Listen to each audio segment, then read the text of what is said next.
അതിനുശേഷം എല്ലാ മേഖലകളിലും ടച്ച് ചെയ്യുന്ന ഇൻഷുറൻസ് ആയിരുന്നു എന്റെ പ്രവർത്തനം ഉണ്ടായിരുന്നത്.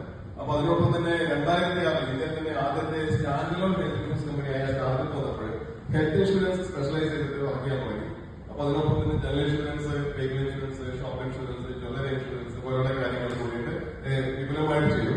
അപ്പൊ കഴിഞ്ഞ ഈ 28 വർഷത്തെ സർവീസിനിടയിൽ എന്റെ ഇൻഡസ്ട്രിയിൽ വ്യക്തമായ ഒരു സിഗ്നേച്ചർ ഉണ്ടാക്കാൻ വേണ്ടിയിട്ട് എന്റെ മാന്യ ഓഡിയോ സപ്പോർട്ട് ചെയ്തു. തീർച്ചയായിട്ടും ഈ ഒരു അവസരത്തിൽ അവരുടെ ഏറ്റവും നല്ല ഹൃദയത്തിന്റെ ഭാഷയിൽ ഞാൻ നന്ദി പറയാൻ ആഗ്രഹിക്കുന്നു. ഓക്കെ, നമുക്ക് come to the point.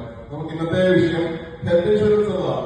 Health insurance എന്നുള്ളതിനെ കുറിച്ച് നമുക്ക് ചിന്തിക്കുമ്പോൾ സ്വാഭാവികമായിട്ടും 3 ചോദ്യങ്ങളാണ് വരിക. What is health insurance, why health insurance and when health insurance. സ്വാഭാവികമായിട്ടും ഞാൻ മുമ്പത്തെ ഫീച്ചർ പ്രസന്റേഷനിൽ ഹെൽത്ത് ഇൻഷുറൻസ് എന്താണ് എന്നൊക്കെ പറഞ്ഞു. സ്വാഭാവികമായിട്ടും നമുക്ക് ഇവിടെ എല്ലാവരും ഹെൽത്ത് ഇൻഷുറൻസ് എന്താണ്, സ്വാഭാവികമായിട്ടും നമ്മൾ ഹെൽത്ത് ഇൻഷുറൻസ് ആലോചിക്കുന്നത് എപ്പോഴാണ് നമ്മളെ ഏറ്റവും പ്രിയപ്പെട്ടവർ അല്ലെങ്കിൽ നമുക്ക് തന്നെയോ നമ്മുടെ കൂട്ടുകാർക്കോ എന്തൊക്കെ തരത്തിലുള്ള ഒരു മെഡിക്കൽ എമർജൻസി വരികയും ഹോസ്പിറ്റലിൽ അഡ്മിറ്റ് ആവുന്ന സമയത്താണ് സ്വാഭാവികമായിട്ട് നമ്മൾ ഒരു വലിയ കൗണ്ടറിന് മുമ്പിൽ ഇരിക്കുമ്പോൾ നമ്മൾ സാധാരണ ഒരു മെഡിക്കൽ ഇൻഷുറൻസ് എടുക്കണം എന്ന് ഇരിക്കും അല്ലെ. നമ്മൾ ഹോസ്പിറ്റലിൽ ചോദിക്കും, ബില്ലിങ്ങിന്റെ കാര്യങ്ങൾ വരുമ്പോൾ നമ്മൾ ചോദിക്കും. സ്വാഭാവികമായിട്ട് നമ്മൾ ഏറ്റവും നിയറസ്റ്റ് ഇല്ലാത്ത ഒരു ഹെൽത്ത് ഇൻഷുറൻസ് ഏജന്റിന് അല്ലെങ്കിൽ അവർ മറ്റുള്ള ആരെങ്കിലും വിളിച്ചിട്ട് ആരെങ്കിലും ഉണ്ടോന്നിരിക്കും. സ്വാഭാവികം നമ്മൾ അവരോട് എത്ര പ്രീമിയാണ്, എന്താ കവറേജ് എന്നൊക്കെ ചോദിക്കും. ഈ ഒരു അസുഖത്തിന് നമുക്ക് പെട്ടെന്ന് കിട്ടുമെന്ന് ചോദിക്കും. സ്വാഭാവികമായിട്ടും ആ പർട്ടിക്കുലർ അസുഖത്തിന് കിട്ടാൻ കുറച്ച് വെയിറ്റ് പീരീഡ് എന്ന് പറയുമ്പോൾ സ്വാഭാവികമായിട്ടും അതവിടെ കൊച്ചിനെ വിളിക്കാൻ പറയും. അതവിടെ നിൽക്കലാണ് സാധാരണഗതിയിൽ പറയും. പിന്നെ മുന്നോട്ട് വന്നവർ സ്വാഭാവികമായിട്ട് പോകും. അപ്പോൾ നമുക്ക് ഹെൽത്ത് ഇൻഷുറൻസ് പറഞ്ഞാൽ അവിചാരിതമായി വരുന്ന അപകടങ്ങളോ പിന്നെ അസുഖങ്ങളോ ഉണ്ടാകുന്നത് ആശുപത്രി അഡ്മിറ്റ് ആവുകയും നമ്മൾ നാളെ വരെ സമ്പാദിച്ചു വെച്ച സമ്പാദ്യം നഷ്ടപ്പെടുന്ന സാഹചര്യം വരുമ്പോൾ അത്തരം സമ്പാദ്യം നഷ്ടപ്പെടാതിരിക്കാനും അത്തരം പിന്നെ ക്യാഷ്വാലിറ്റിയിൽ നിന്ന് രക്ഷപ്പെടാനും സാമ്പത്തികമായി നമുക്ക് സഹായിക്കുന്ന ഒരു ടൂളാണ് ഹെൽത്ത് ഇൻഷുറൻസ് എന്ന് സിമ്പിൾ ആയിട്ട്. വൈ ഹെൽത്ത് ഇൻഷുറൻസ് എന്നത്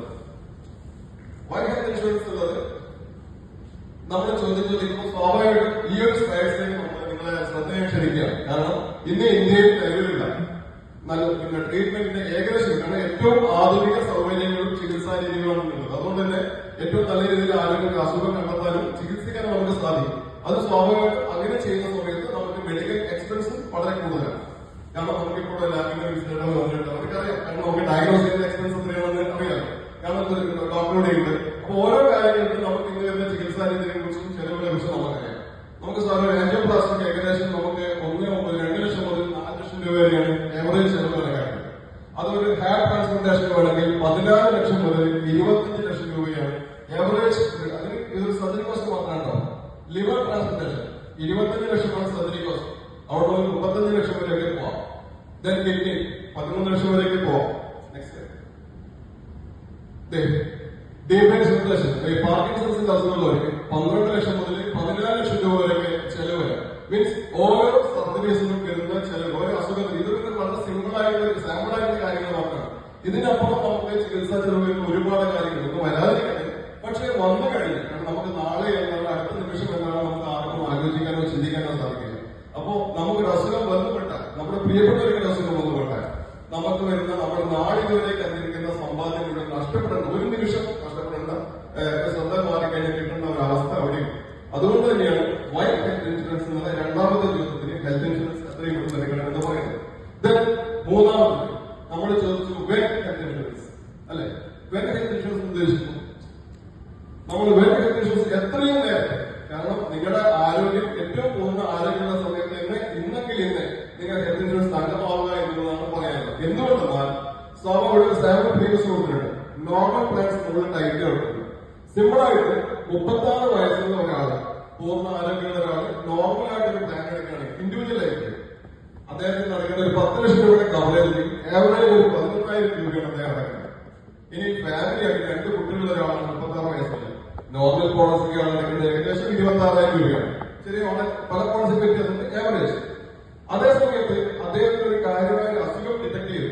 മീൻസ് ഒരു ഹൈലി ഡയബറ്റിക് ഉള്ള ഒരാളാണ്. നോർമൽ പോളിസി അദ്ദേഹത്തിന് കൊടുക്കാൻ സാധിക്കില്ല. അപ്പോ ഒരു ഡയബറ്റിക്കിന്റെ ഒരു പോളിസി കവറേജുള്ള പോളിസിയാണ് കൊടുക്കണമെങ്കിൽ അദ്ദേഹത്തിന് സിംഗിൾ ലൈഫിലേക്ക് കൊടുക്കുന്ന പൈസ 27,000. Means merely double. സാധാരണ അടയ്ക്കുന്ന പ്രീമിയത്തിനേക്കാളും ഡബിൾ പ്രീമിയം നമ്മൾ കൊടുക്കേണ്ടി വരും. അതേസമയത്ത് അദ്ദേഹം കാർഡിയാക് ഇഷ്യൂ ആണ് വന്നത്. ഇന്ന് കോമൺ ആയിട്ട് കണ്ടുകൊണ്ടിരിക്കുന്ന കാര്യമാണ് കാർഡിയാക് ഇഷ്യൂസ്.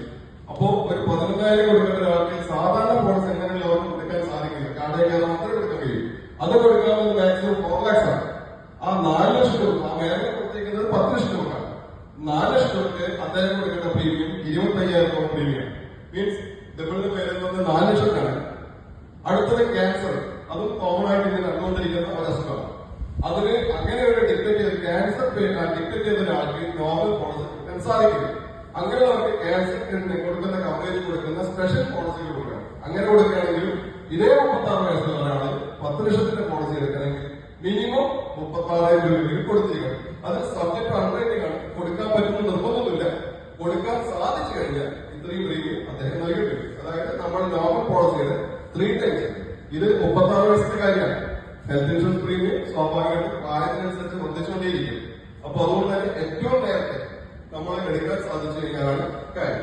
പിന്നെ ഇത് നമ്മൾ പല രീതിയിലുള്ള ഹെൽത്ത് ഇൻഷുറൻസ് പല കമ്പനികളിൽ ഓൺലൈനായിട്ട് ഓഫ്ലൈനായിട്ട് കാണും. ഏത് പ്ലാനുകളാണ്, എങ്ങനെയാണ്, എത്രമാത്രം ഇത് എത്ര പെട്ടെന്ന് വർക്ക് ചെയ്യും, നമ്മുടെ പോളിസി എടുത്ത അന്ന് എന്ത് സ്റ്റാർട്ട് ചെയ്യും, എത്ര വെയിറ്റിംഗ് വരും, ഇതൊക്കെ അറിയണമെങ്കിൽ വ്യക്തമായിട്ട് ഒരു എക്സ്പെർട്ടിന്റെ അഡ്വൈസ് നല്ലതാണ്. അപ്പോൾ നിങ്ങൾ ടെൻഷൻ എടുക്കേണ്ട ആവശ്യമില്ല. ഇപ്പൊ നിങ്ങളുടെ കൂടെ ഉണ്ട്. അതുകൊണ്ട് തന്നെ ഏത് ആവശ്യത്തിനും ഹെൽത്ത് ഇൻഷുറൻസ് സംബന്ധമായ ഏത് കാര്യങ്ങൾക്കും നിങ്ങൾക്ക് എപ്പോഴും വിളിക്കാം. നിങ്ങളുടെ സ്വന്തം